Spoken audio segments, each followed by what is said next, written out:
పూర్వం కాణిపాకంలో ఒక చెవిటివాడు, ఒక మూగవాడు, ఒక గ్రుడ్డివాడు అన్నదమ్ములు ఉండేవారు.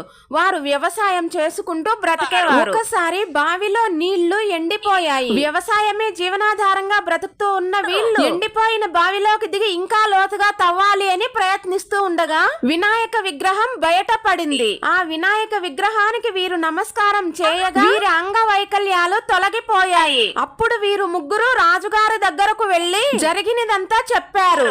రాజుగారు పెద్ద పెద్ద తాళ్ళు, గొలుసులు తీసుకుని తన సైన్యంతో వినాయక విగ్రహానికి పైకి లాగాలని ఎంత ప్రయత్నించినా వీలు కాలేదు. అప్పుడు రాజుగారు వినాయకునికి ఇష్టమైన కొబ్బరికాయలు లక్షలు తెప్పించి కొబ్బరి నీళ్లతో బావి నిండిపోగా అప్పుడు తనకు తానుగా పైకి వచ్చిన వినాయకునికి అక్కడే గుడి కట్టించి పూజలు ప్రారంభించారు.